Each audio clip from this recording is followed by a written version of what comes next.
In today's lesson, we're going to be covering adding and subtracting rational expressions with like denominators. Adding rational expressions with like denominators is very similar to adding regular fractions with like denominators. So let's start out by reviewing that. If you have 3/8 and you want to add 2/8 to it, you simply add the numerators, 3 plus 2, and put them over the common denominator, which gives you 5/8. Same idea for rational expressions. To add two rational expressions with like denominators, add the numerators and write the sum over the common denominator, and then simplify the result if possible. Looking back at this example, if this had come out to say 4/8, I could have simplified that to 1/2. Same idea with rational expressions. Add the numerators, put them over that sum over a common denominator, and then simplify if possible. For example, if you're given, x squared, x cubed times z over xy plus 2xy over xy, you see that you have a common denominator. So you can think of this as x squared, y squared, z plus 2xy all over xy, the common denominator. Now, we can try to simplify. Remember, simplifying in this situation, you would factor. So if I look at the numerator, I can factor out an x. I have an x here, and I also have an x in the second term. So I'm going to factor out an x. I also have a y in each of these. The 2 and the z, there's no common factors there. So if I write this as xy, that's going to leave behind an x, a y squared, and a z plus 2. All over xy. So then you would be able to actually cancel that out and come up with just xy squared z plus 2. Okay. So the idea, though, is that this is very straightforward. If you have a common denominator, all you're going to need to do is add the numerators and then simplify. Same idea with subtraction when there's like denominators. To subtract one rational expression from another with the same denominator, subtract the numerators, write the difference over the common denominator, and simplify if possible. Again, this is analogous to regular fractions. Say 4/3 minus 2/3 is 4 minus 2 over 3, which is 2/3. And that can't be simplified, so I'm done. So looking at this with rational expressions. If I'm asked to subtract this rational expression from this one, I look and I see that I have a common denominator. So I'm going to subtract, find the difference of x squared minus 16, put that over the common denominator. Next step is to simplify, and I'm going to do that by factoring out. I have the difference of two squares here. So this factors to x plus 4, x minus 4. In the denominator, I see that I have a factor of 2 that can be factored out, which gives me 2 times x plus 4. I look and I do have a common factor of x plus 4 that can be canceled, and this leaves me x minus 4 over 2. Again, very straightforward. Common denominator means you simply find the difference of the numerator, put them over the common denominator, and then simplify if possible. Now, sometimes the situation's a little bit more complicated, and that's when you have additive inverses. With additive inverses, you can actually modify them mathematically so that you can come up with the same denominator. So if the denominators are additive inverses, there is a technique in order to turn these into a common denominator. First, let's talk about what an additive inverse is. So if I have 5, the additive inverse of 5 is negative 5. So 5 and negative 5 are additive inverses. It has the opposite sign. I can do the same thing with variables. The additive inverse of negative y is y. So negative y and y are additive inverses. Let's look at some binomials. If I have x minus 1. I want to find the additive inverse. Well, it's actually 1 minus x. You can think of this, you can look at this way. I could rewrite this putting the x first. Negative x plus 1. This is the same thing. And I look, the opposite sign from x, from a positive x, is a negative x. The opposite sign of a negative 1 is a positive 1. So these two are additive inverses. This is written slightly differently so that you don't have the negative sign out front, but it's the same thing. Okay, so if you have a situation where you have additive inverses in the denominator, you can multiply the numerator and the denominator of one of the rational expressions by minus 1, by negative 1. Then continue on. Okay, looking at an example using this set of additive inverses as denominators. If you're given 4x over x minus 1 plus 3x over 1 minus x, and you recognize that these are additive inverses, what you can do is multiply either one of these by negative 1 over negative 1. Notice both the numerator and the denominator. I'm really concerned about changing the denominator, but I have to multiply both. And the reason is that if I multiply the numerator and the denominator, that's negative 1 over 1. This is simply 1. And so that is something that I'm allowed to do mathematically. Okay, so in order to add these, this first one remains unchanged. The second rational expression, if I have 3x times negative 1, that's going to become a negative 3x. In the denominator, 1 times negative 1 is negative 1. Negative x times negative 1 is x. All right, I'm going to rewrite this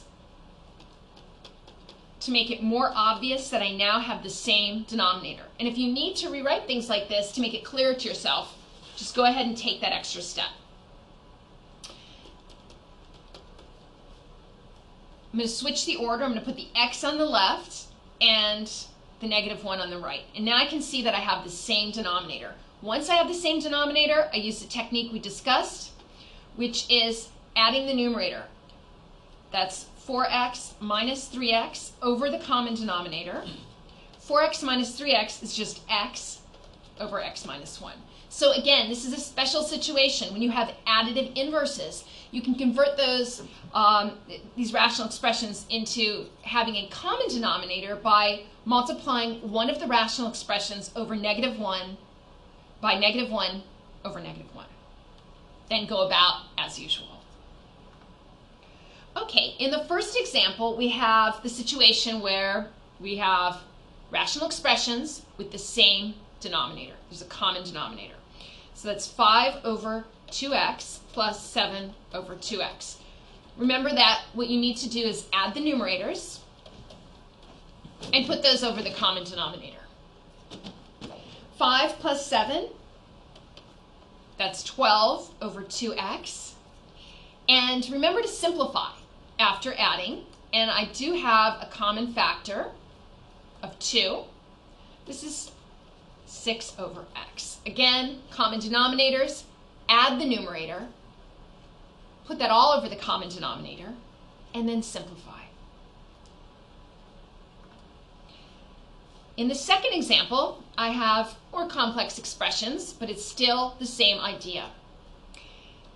Since there's a common denominator, the idea is to simply add the numerators and place them over that common denominator.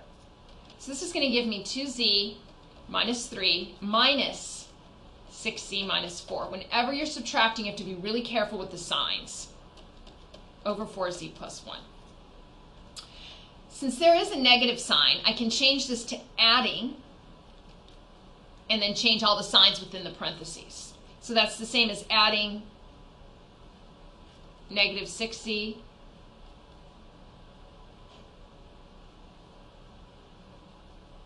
minus 4,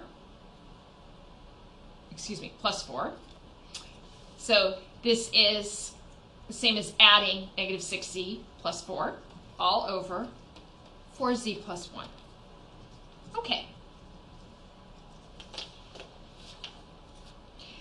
Simplify now. I have 2z minus 4z. That's going to give me negative 4z.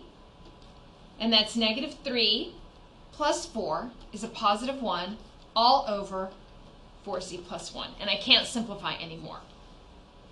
So, starting out with common denominators, add the numerators, being careful with the negative sign that I have to change everything within the parentheses to the opposite sign and then add. And then finding that I end up with this rational expression. And the only other thing I could do is pull the negative sign out to the front. Okay. In the third example, I again have common denominators. So 4y over 2y minus 1 plus a negative 2 over 2y minus 1. Again, add. That's 4y plus negative 2. That can just be rewritten as minus 2. So that's 4y minus 2 over 2y minus 1. Some simplification can be done. I can actually factor out a 2 from the numerator. So if I pull a 2 out, that's going to leave me with 2y minus 1. And I see that the denominator has 2y minus 1, so a common factor. Those cancel out, and this is just going to end up being 2. So that's simplified. This looked intimidating, but it actually just turned out to be 2. Once I added the numerators, put them over the common denominator, and then factored out that 2, I saw that I had a common factor. Okay, in this example, when I'm adding rational expressions, or in this case subtracting, I do need to check for a common denominator. And I don't have a common denominator, but I have an additive inverse, a set of additive inverses. Let's look up here. 2w minus 3 and 3 minus 2w. Writing this slightly differently, so to make it clear what I have, I'm going to put this negative 2w in the front plus 3. 2w and negative 2w, those are additive inverses. Negative 3 and 3 are additive inverses. So I have a set of additive inverses. And I'm just writing it this way over here to make it obvious that these are additive inverses. Remember that when you have additive inverses in the denominator, you multiply one of the rational expressions, both the numerator and the denominator, by negative 1. That's going to give you a common denominator.